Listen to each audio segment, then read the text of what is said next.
Is dead after a daylight shooting at a busy plaza in Brampton. We're live at the scene awaiting an update from homicide investigators. And 2 people are fighting for their lives after a crash in Mississauga. Plus, as the world braces for Donald Trump's global tariffs, a new report is out predicting tens of thousands of Canadians could lose their jobs. And we'll take you onto the campaign trail tonight. This is where a number of candidates had to be dropped for controversial remarks they made in the past. I'll tell you what the party leaders are saying. You're watching Live at 5.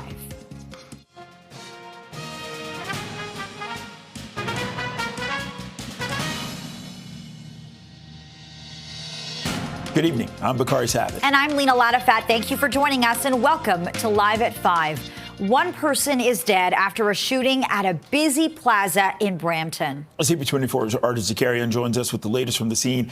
This is near Bramalea Road and Sandalwood Parkway. Arda. That's right. This is in an area of Bramalea and Dewside Drive specifically. It's the Bramalea Business Centre. Lots of stores here. Super busy plaza. You can see the parking lot is packed, filled with cars. And this happened in the middle of the day. At 1:09 p.m. is when police and paramedics got the call that there was a shooting here. And they pronounced one man dead here on the scene, right in the middle of the parking lot. You can see that's where the ambulance is. And we're learning a little bit more about the victim. We know that he was a well-known member of the community of this area. We are learning that he owned and operated a vape store here, as well as a trucking dispatch training company. So a lot of people have had just so many good things to say about him, saying that he was a wonderful person, that he was a very family-oriented person as well. And we did speak to one person who is on the board of management here for this plaza. It's very unfortunate. It's really unfortunate, and it's more unfortunate when someone is died. So my heart goes to the family. My heart goes to the victim family, and I have no word to say sorry or how the family is feeling, because the victim is having a shop in this plaza where I'm the board of management. We are waiting an update from Peel Regional Police. They are going to be speaking to us any moment. Of course, we'll bring that to you live when it happened. When I got to the scene here earlier this afternoon, there were lots of people here trying to leave the plaza, but police would not let anybody leave unless they handed over their contact information, their name, and how the best time to get a hold of them and the best motion to get a hold of them as well. So whether that's a phone number, an address, an email, that's what they wanted from the people that wanted to leave this plaza. The plaza is cordoned off at this time, sectioned off the entire thing. We are still waiting for forensic identification services to come in to do their on-site investigation before this scene is cleared. Back to you. All right, Arda Zakarian reporting live on this brazen daylight shooting in Brampton. Thanks so much for this, Arda. And staying in Peel Region, critical injuries in a collision in Mississauga this afternoon. Peel police said that 2 vehicles collided at Erin Mills Parkway and Vista Boulevard before 2 o'clock this afternoon. There are ongoing road closures because of the investigation. 2 adults were sent to hospital in critical condition. A third person suffered minor injuries. We do have a crew heading there. Keep it here on CP24 as we follow this developing story. And staying on the roads, it's 5:03, 3 degrees. Let's get a check on the commute with our traffic specialist, Adjoa Nsiayebwa, tonight. Adjoa. Yeah, I'll stick with the major routes, and we have a couple of problems which are impeding the drive as you try to make your way home this hour. On the 401 westbound, no access to the collector ramp that takes you to the northbound 404. See all these fire crews? It's because of a collision that is on that ramp. What's happening? The lane you're seeing get by is forcing you onto the southbound Don Valley Parkway. So if you're hearing this and you're making your way through, what you can do is you can stick with the express on ramp. That'll take you to the northbound 404 to bypass this problem. Already quickly starting to see that jam up in the collectors from well before Victoria Park. Problems as well, they persist on the eastbound lanes of the 409. It's on the ramp to the eastbound 401 collectors. Crews dealing with a collision that does have the right lane blocked. And checking out that drive on the northbound lanes of the Don Valley Parkway. It's starting to thin out, but still busy from north of Bayview Bloor, and it continues slow all the way up towards the 401. On city streets, we do have a collision on Bathurst and Finch. I'll send it back to you both. This CP24 traffic report is brought to you by 407 ETR. Enjoy the journey with a stress-free commute. Well, a family escaped injury in a house fire in Brampton. This is thanks to the actions of a neighbor. That fire broke out around 1 a.m. on Merton Road near Kennedy and Williams Parkway. It's believed the fire started in a shed on the property and spread to the back of the home and roof. A neighbor who lives down the street tells CP24 he noticed flames and quickly made his way over to that home and began banging on the door. It was about 10 after 1 in the morning. Okay. And I just saw all the flames rising above the house. So I jumped in my truck and I came flying over here. And all the occupants were asleep. There was 3 people inside. It was a senior lady and 2 adult siblings. And so, yeah, I had to pound on the door, wake them all up. And then we got them all out. And the fire department was there probably within 3 minutes. Fire safety is a shared responsibility with us all. So it's it's great that we have an individual that saw something and took action. But it also highlights the importance of having working smoke alarms and the importance of having those smoke alarms in the absence of a neighbor like that. If the fire does extend into the space, we require that early detection, right, from a fire safety perspective. The cause of the fire is under investigation. An inmate is dead after an assault at the Toronto South Detention Centre. Our crime analyst Steve Ryan joins us live with more on this investigation. This is obviously very disturbing, Steve. Start us off with what we know about this case. What happened? Well, it started on March the 27th. A 27-year-old inmate was rushed to the hospital. A 32-year-old was charged with aggravated assault, and that 27-year-old died today, and that charge has been upgraded to second-degree murder. So it's an investigation that will be conducted by the homicide squad. But anytime there's a death in custody like this, the Solicitor General's office conducts their own investigation because there is a duty of care on behalf of the detention center. And being in those places is it's terrible. Like it's particularly for the people, not only the inmates that are in there, but those that work in there as well. But there is a duty of care. So the investigation will see, did anybody in that detention center fail to do something that could have prevented this from happening? It'll be all part of the investigation. See, can you talk about, in terms of the conditions, how is it that someone can die in these situations? Jail's a tough place. And oftentimes the fights in places like the detention centers, they start just, at the blink of an eye. So they can happen at any given time. And by the time when the guards get in there, sometimes the damage is already done. So this will all be part of the investigation. And when there's a death in custody, the chief coroner can call an inquest as well. So that may be this may be one of the results of this incident will be that there will be an inquest to determine what happened and can they do something to prevent it in the future. And there may be recommendations coming out of that inquest, as you noted, when it comes to how to prevent something like this from happening in the future. How do you determine if there was a failed responsibility here, Steve? Video surveillance, you'll get the statements from all of those that were working that night, records as well. Was there any animus between these 2 inmates to begin with? And then you may get some cooperation from the inmates. My experience has been that they pretty much do not want to talk to authorities for obvious reasons, but the police and the Solicitor General's office have their own way of getting information to learn what happened and what led up to this incident. Hey, Steve, how difficult, challenging is the job of those guards in these? Bakari, it is probably the toughest job in the world. And I used to say, being in law enforcement as well, you deal with those individuals who commit these violent crimes. You get to go home at the end of the day. When they are convicted or if they're held with a detention order, you, as your job, you're with them around the clock. So it's a difficult job for them and for their families as well. Okay, Steve Ryan, live in studio working on this story. Thanks for this, Steve. You got it. You're watching Toronto's breaking news on Live at 5. And coming up, we are seeing the lowest prices at the pump since December 2022. The price of gas, it's dropped 20 cents a liter. Stay with us.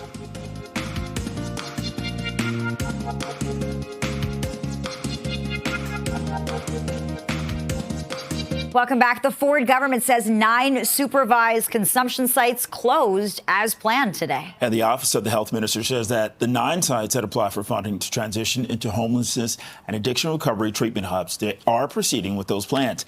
The sites were ordered closed under new legislation because they were too close to schools or daycares. The province is investing over $500 million to create so-called heart hubs, shifting away from a harm reduction approach to an abstinence and recovery-based model. We had a chance to speak with the co-lead of a heart hub now operating in Riverdale. For people who use drugs, there is no has never been a home. What we've had is episodic care through treatment programs, through physicians, addiction medicine, physicians' offices, and so on, and no home. And so I think the Heart Hub, I'm excited about the Heart Hubs because they create those homes for people with challenges around substance use to work on making their lives better and getting supports over an extended period of time with a team-based approach with access to primary care, to psychiatry, to, all of the social supports that they need in housing. And so I'm quite excited about this. It's been a big gap in our system for a long time. And one consumption site in Kensington Market is choosing to remain open after an Ontario court granted an injunction allowing them to temporarily continue operating. Okay, Mayor Olivia Chow commented on the next phase of the garden construction.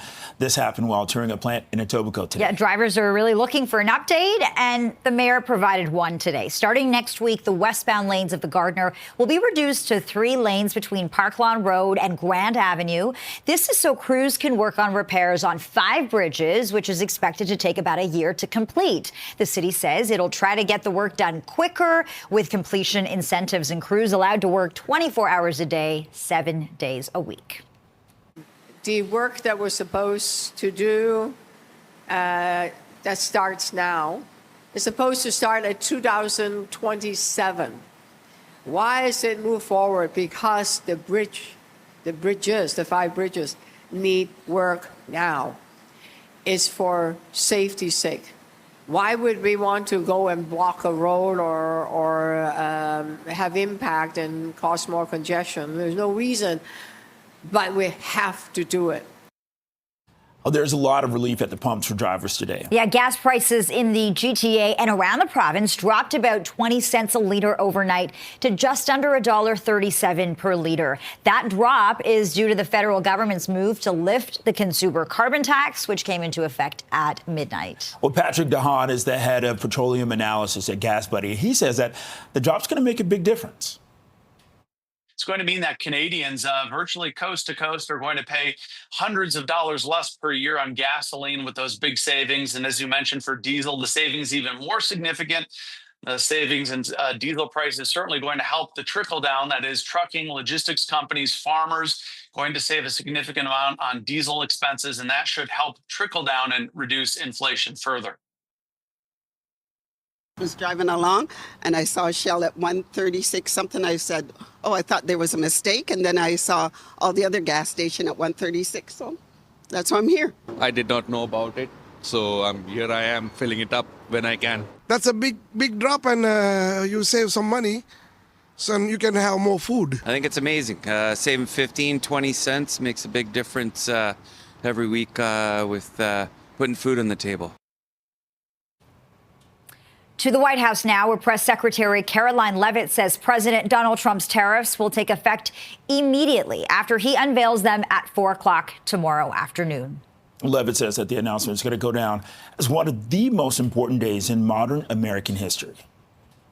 Our country has been one of the most open economies in the world, and we have the consumer base hands down, the best consumer base.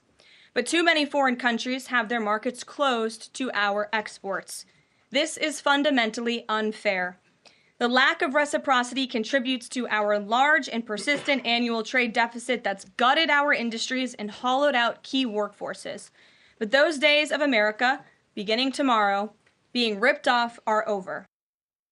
And on the eve of that major announcement, a new report is out predicting 160,000 Canadians could lose their jobs as a result of these tariffs. CP24's Beatrice Vaisman joins us live from the newsroom with more on this. Beatrice. But Carolina, we've talked a lot about some of the sectors that are going to be hit hardest by these incoming tariffs. Certainly the auto sector, the manufacturing sector, agriculture. We've talked about all of those. And in a new report by the Conference Board of Canada predicting it is going to be the manufacturing sector here in this country that is going to be hit the hardest. Of those 160,000 jobs that are projected to be lost across the country, more than half of them predicted to be in the manufacturing sector specifically.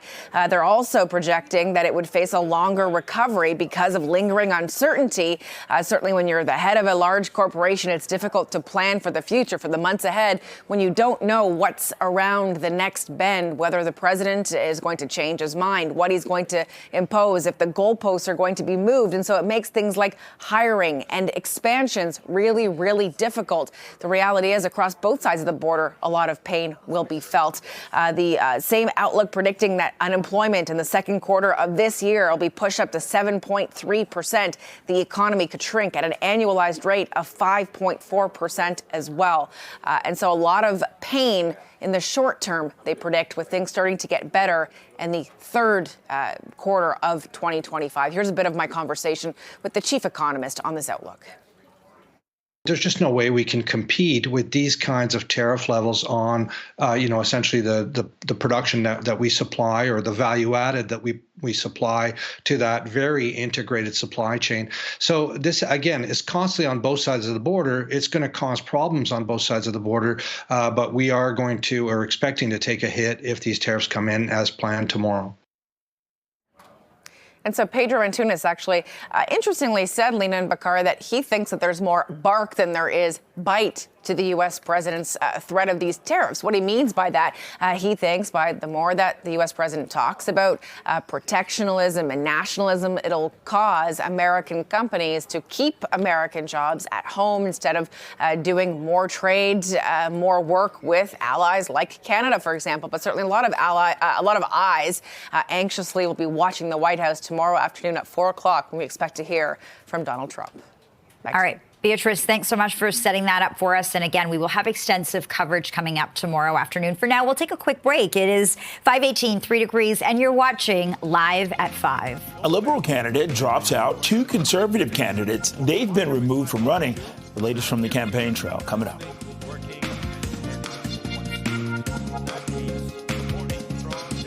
Welcome back. A Liberal candidate has dropped out over controversial comments, and the Conservative Party has removed 2 people from the ballot over online content. Okay, for more on this, let's bring in CP24's Phil Perkins.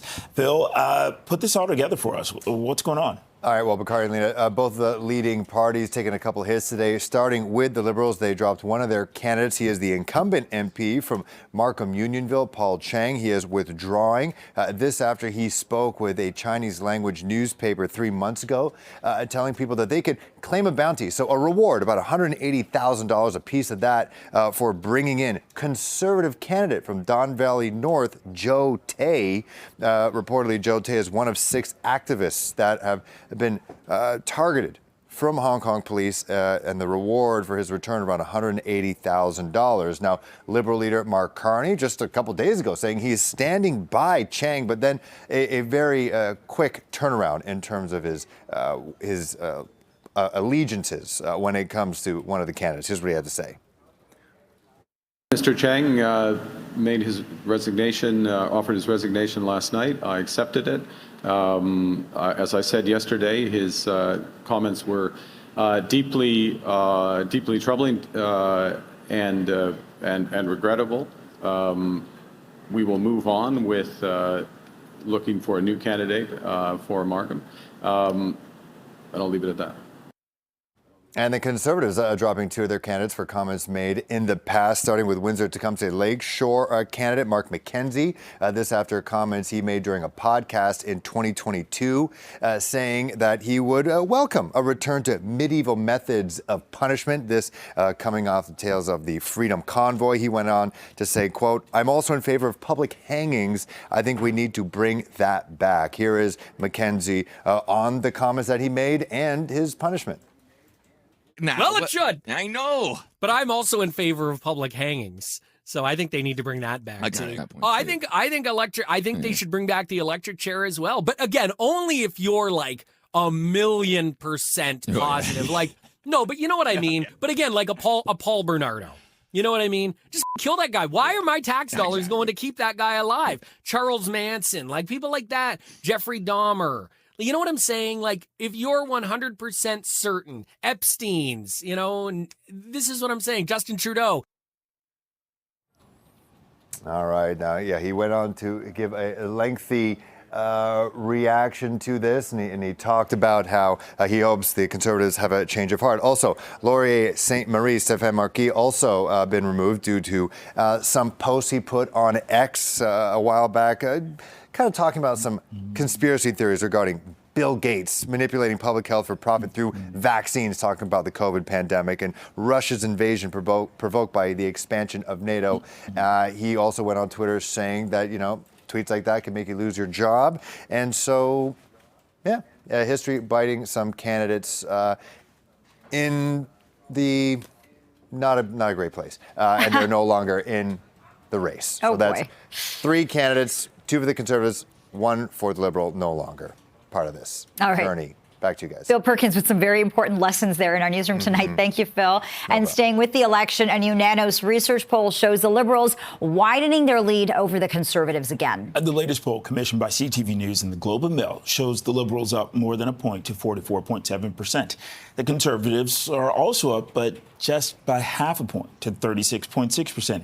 The NDP is down slightly to 10.1%, followed by the Bloc Québécois at 5.6%. The Green Party has 1.6%, and the People's Party of Canada is at 1.3%. And when it comes to who Canadians want to see as their next prime minister, Mark Carney is inching closer to 50% and is now at 48.7%. Pierre Poilievre has just over 34% support. NDP leader Jagmeet Singh is a distant third with 4.5% wanting him to become prime minister. It's 5:24, 3 degrees. This is Live at 5. Coming up, the Raptors will go for their 5th straight victory tonight as they take on the Bulls in Chicago. We're going to preview that coming up.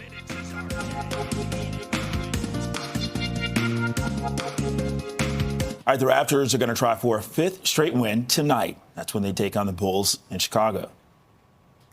He signed a 2-way contract, and he has played well with consistent minutes as RJ is eating early. RJ Barrett led the way with 31 points in Sunday's 127-109 victory over the Sixers. He'll be rested tonight, but Emmanuel Quickley and Jakob Poeltl are expected to return to the lineup. The Bulls lead the Raptors by 5 games for the final play-in spot in the East, and tip-off is just a couple hours from now, 8 o'clock. Okay, we got to talk about some baseball now. Jose Berrios gets the start tonight as the Blue Jays continue their series at home against the Washington Nationals. Getting a look at Soroka. Another high fly ball, and it's deep, and it is gone. In the series opener last night, Andrés Jiménez homered in the second inning and scored 3 runs. Bowden Francis allowed 2 hits over 6 innings and won his first start of the season as the Jays beat the Nationals 5-2. George Springer and Alejandro Kirk also had 2 hits for the Jays. First pitch tonight is just after 7 o'clock. It's 5:28, 3 degrees. This is Live at 5. And we are live at the scene of a fatal shooting in Brampton. We're awaiting an update from homicide investigators. Stay with us.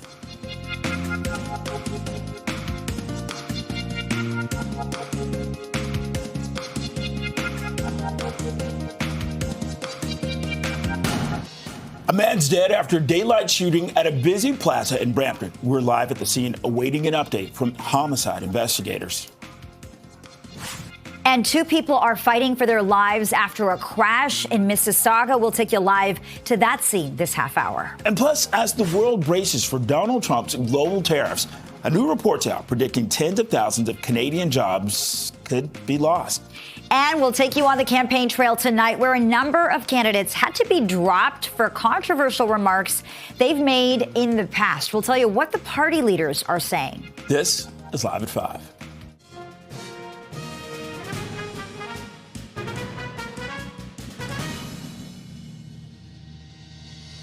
Good evening, and thank you for joining us. I'm Lena Latafat. And I'm Bakari Savage. One person's dead after a shooting at a busy plaza in Brampton. CP24's Arda Zakarian joins us live from the scene near Bramalea Road and Sandalwood Parkway with more on this daylight shooting. Talk about brazen, Arda. What more can you tell us? Absolutely. We're actually just going to hear from Peel Regional Police right now, so I'll let them take it away and we'll learn more from what they say. This afternoon, just after 1 p.m., we received a call for a shooting in this plaza behind me here at Bramalea Road and Dewside Drive in the city of Brampton. Our 21 Division Patrol officers arrived on scene and located a victim who was suffering from obvious signs of trauma. The officers attempted to render CPR to the victim. However, he unfortunately succumbed to his injuries and was later pronounced deceased here at the scene. The suspect had already fled prior to police arrival. So at this point in time, our Homicide Bureau has been called out and are on scene, taking care of this investigation. And we're urging anyone in the area who may have any sort of information or anyone that was in the plaza prior to or during the incident around 1 p.m. this afternoon, who may have some sort of cell phone footage, video dashcam footage, or any kind of footage that they may possess, to please come forward and contact our Homicide Bureau investigators. Was this targeted? Given the information we have so far, we believe this to be an isolated incident. Can you tell us about the brazenness of the shooting happening in the middle of the day, a packed parking lot, a full plaza? Obviously, this is a very tragic incident, and it is a busy plaza, and what's happened here is very unfortunate. But we can reassure the public that we're doing everything in our power, and we're looking to hold those responsible, hold those accountable that are responsible for this incident. Are you amazed that nobody else got hurt? So far, there's only one victim who was involved in this incident, and there were no other reported injuries. Can you give us any indication about where exactly in the plaza this shooting took place?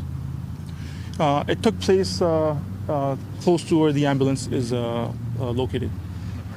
Do you have any information about the victim? We know that the victim is an adult male, and that's all the information I have at this point. Can you confirm, we've heard from other people that work in this plaza that you may have owned a vape shop or a business here. Can you confirm those details? I don't have any particulars for the victim. And are we only looking for one suspect, and is there any description? There may be one or multiple suspects, but our investigators are currently canvassing the area and looking at all the video surveillance to determine exactly how many suspects there were, but I don't have an exact number. But we know the suspect or the suspects fled the area prior to police arriving here. You didn't let anybody leave this plaza without getting their contact information, their names. Are you going to contact every single person that left this plaza? Yeah, no, absolutely not. Everyone that was in the area of this plaza is going to be spoken to, all our investigators and our Homicide Bureau investigators, along with our supporting bureaus as our CIB investigators, patrol officers. They're speaking to everyone that was in the plaza or the area and collecting all their details, and they'll all be spoken to. Can you tell us if the victim was deceased in the vehicle or outside, or where did the shooting happen exactly? Inside the vehicle, outside the vehicle? From the information I have, when the shooting took place, the victim was initially inside the vehicle. Constable, what can you say about whether or not a murder weapon, a gun, has been recovered that's been involved in this incident?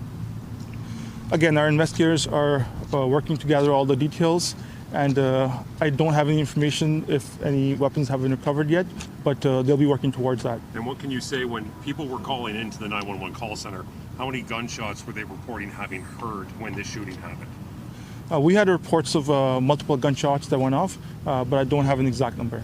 Can you tell us about the victim's injuries, how many times he was shot? I'm not sure exactly how many times the victim was shot, but there were multiple gunshots that were heard. What has the homicide squad told you about a schedule for an autopsy at this point? That'll be in the following hours or days. I'm not sure on the exact timeline, but once we have further information, we'll try to release those details via our social media or provide an update through a news release. What's next in this investigation for you? As you can see, we have our Homicide Bureau here, along with a whole bunch of different supporting investigators. Our forensics are here. So they're collecting, gathering all the evidence, all the details that they can collect, and trying to piece this together. And hopefully we'll have an update to provide in the near future. Just for clarity, you talked about the car earlier that the victim was found outside of. Is that believed to be his vehicle? So that'll be part of the investigations. I'm not sure who that vehicle belonged to. What can you say about how busy this plaza was at the time of day when this shooting transpired, based on the information you're getting from other officers? So given the time of the incident, it was just after 1 p.m. this afternoon, so the plaza was fairly busy. We're learning from people in the neighborhood that how well known this person is and how well liked he was as well. What can you tell us about how you're working toward finding a motive for this? At this point, we don't know what the motive is, But of course, our investigators are going to look at all different avenues, explore any different area of the investigation to determine what the motive may have been. Are police in contact with the victim's family at this point? Yes, the police are in contact with the victim's family.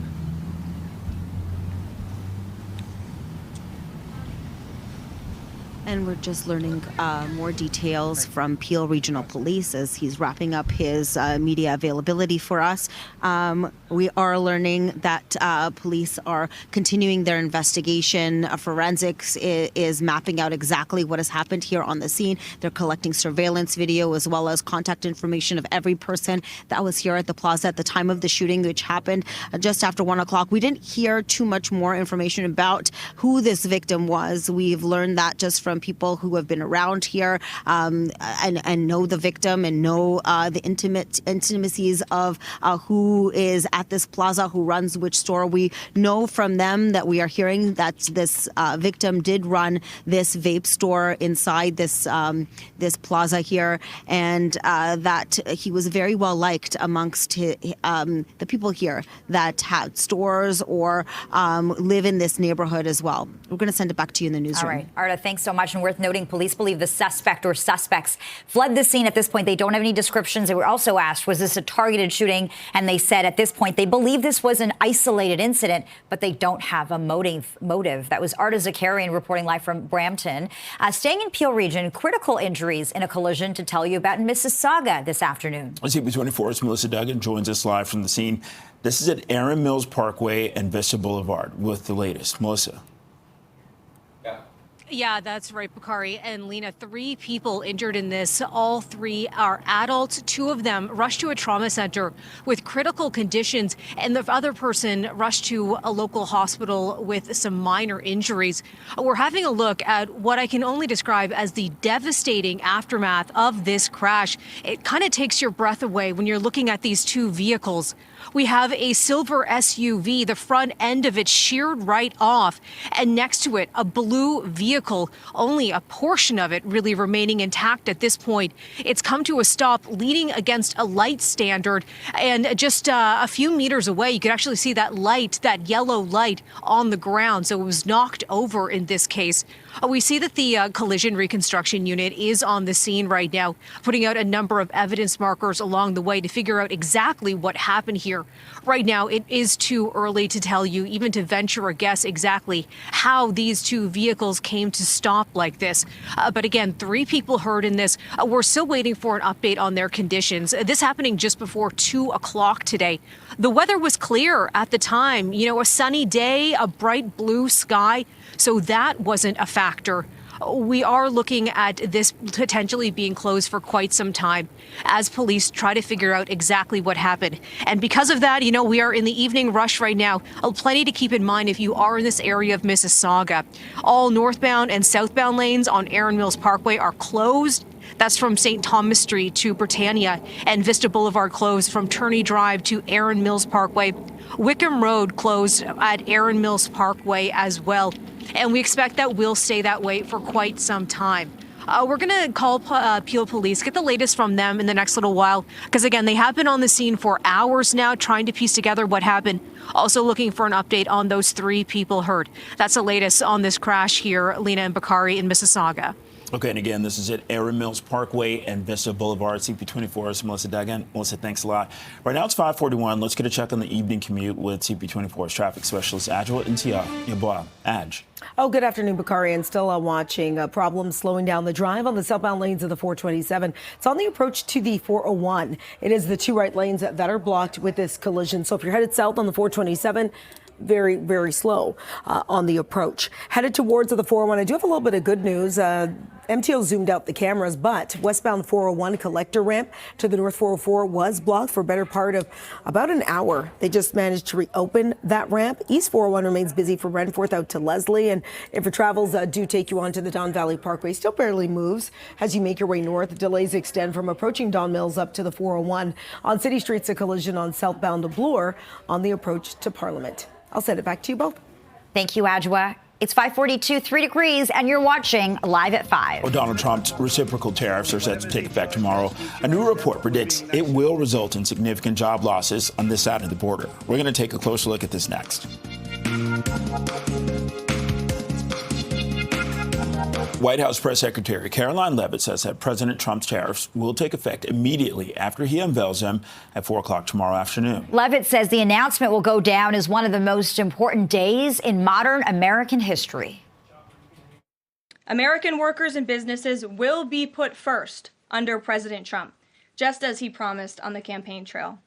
The president's historic action tomorrow will improve American competitiveness in every area of industry, reduce our massive trade deficits, and ultimately protect our economic and national security. President Trump's economic vision is rooted in common sense. America will offer companies the lowest taxes, energy costs, regulations, if they make their products right here in the United States and hire American workers for the job. A new report's predicting 160,000 Canadians could lose their jobs as a result of the U.S. tariffs. And CP24's Beatrice Faisman is taking a closer look at the impact. And Beatrice, you've been focusing on sectors who could be devastated. The manufacturing sector, Lena and Bakari, is set to be hit tremendously hard by these tariffs. We've been talking about them for weeks now. The auto sector, those in the steel and aluminum sectors, entire cities like Hamilton and Oshawa, where there's thousands and thousands of these steel and auto workers. They're going to be hit really hard. The reality is, according to this latest projection from the Conference Board of Canada, 160,000 jobs at stake across the country. Now, that projection has changed. For example, we heard a few months ago from Doug Ford, 500,000 jobs were initially in limbo in Ontario alone. Certainly things have changed over the course of the last few months. But out of those 160,000 job losses, according to the Conference Board of Canada, more than half of them in the manufacturing sector alone. Also, this sector to face a longer recovery, according to these projections, because of lingering uncertainty, delayed expansions, and hiring plans well beyond 2025. How does a big company or corporation plan for the future when the goalposts keep moving from the U.S. president and things seem to change depending on which way the wind blows? Now, the chief economist for the Conference Board says he actually believes that Donald Trump's bark is bigger than his bite, and that a lot of what he's been talking about, this nationalism and protectionism, has a lot more to do with keeping jobs in the U.S. and encouraging American companies to hire Americans and keep their jobs at home instead of dealing with allies like Canada, for example. And so here's a bit of my conversation with the chief economist from the Conference Board of Canada. Nobody escapes here. This is just a bad news story all around. This is going to cause inflationary pressures across the board, so that affects all consumers. We're going to see problems with tourism and tourism activity, and it's just going to affect consumers. It's already, in fact, affected consumer sentiment and business investment. So all of these things are going to take a hit. But of course, the industries that are most directly impacted by tariffs are anything to do with manufacturing. On the automated manufacturing comes first and foremost to mind because it's such a big industry here. Keep in mind how inextricably linked the manufacturing sectors are between Canada and the U.S. Certain items, goods travel multiple times across the border before actually being completed and then sent out to the consumer. Keep in mind, tomorrow, 4 o'clock, we'll hear from that gentleman right there, the Commander-in-Chief, Donald Trump, set to speak from the White House to actually talk about these tariffs. Certainly a lot of Canadians will be kind of holding their breaths, waiting to see what the president announces and then what countermeasures the Canadian government or the provincial government might announce as well. Back to you. Okay, CP24's Beatrice Faisman joining us from the newsroom. Right now, it is 5:48, holding at 3 degrees. This is Live at 5. A Liberal candidate drops out and 2 Conservative candidates have been removed from running. We're going to have more on the campaign trail. Stay with us. A Liberal candidate has dropped out over controversial comments, and the Conservative Party has removed 2 people from the ballot over online content. Let's bring in CP24's Phil Perkins for more on the controversial remarks that were made. Phil. Yeah, controversial remarks from a couple candidates in the past and kind of rearing their head right now, starting with the Liberals. We'll talk about incumbent MP from Markham, Unionville, Paul Chang. He has resigned and dropped out of the race after an interview he did with a Chinese language newspaper 3 months ago. telling people that they can claim a bounty if they bring in conservative candidate from Don Valley North, Joe Tay. This after that he is one of 6 activists targeted by authorities in Hong Kong, a reward of about $180,000. Now, once those comments came to light, Liberal leader Mark Carney stood by his candidate, but then had a quick change of heart and agreed with the dropout. Here is CTV political analyst Scott Reed talking about this about-face. It's a bit of a head shaker, to be honest. Clearly, the campaign had spent Sunday, not just yesterday, but Sunday, deciding what it would do and what it would say yesterday. And they decided they were going to stick with the candidate, notwithstanding his comments. And so Mr. Carney, sort of drew a line in the sand yesterday, took a lot of heat for that decision. And then with word that the RCMP have launched an investigation, they obviously moved rapidly overnight. And then Conservatives not flip-flopping in this case of Windsor-Tecumseh Lakeshore candidate Mark McKenzie. This after he made some comments in a podcast in 2022 talking about the return of medieval methods of punishment in relation to the Freedom Convoy. He goes on to say, I'm paraphrasing here, that he's in favor of public hangings. I think we need to bring that back. Here is McKenzie talking about the comment he made, trying to put into context and the punishment. People need to realize that, it was off the cuff. And when you're on the radio, you're a personality. You take it and you throw it to 1,000, right? So, and I did disclose the podcast to the party as well. I said, look, I was on the radio for 20 years. I had a podcast. I can't give you guys all the audio because, there'd be 100 or 200 gigs worth of audio files that you guys would have to go through. But all of this was disclosed. So, it is disappointing. I'm hoping that the party changes their mind. I don't know if they will.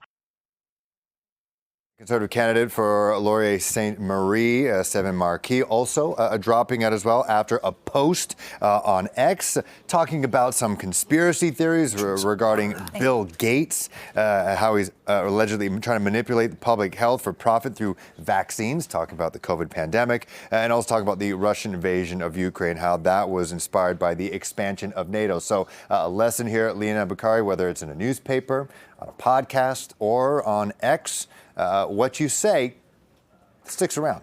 It lasts forever. Okay, the words of Phil Perkins joining us live from the newsroom. Thanks, Phil. No problem. Well, it's 5:54, 3 degrees outside, but a lot warmer in here. This is Live at 5. It's hot in the studio tonight, that's for sure. Coming up, we are seeing the lowest prices at the pump since December 2022. The price of gas has dropped 20 cents a liter. We'll tell you more.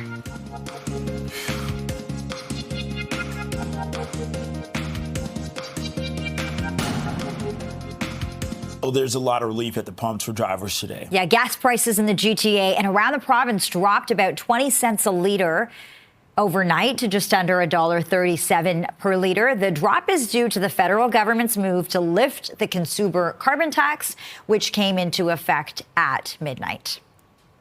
I was driving along and I saw a Shell at 136 something. I said, I thought there was a mistake. And then I saw all the other gas station at 136. So that's why I'm here. I did not know about it, so here I am filling it up when I can. That's a big drop, and you save some money, so you can have more food. I think it's amazing.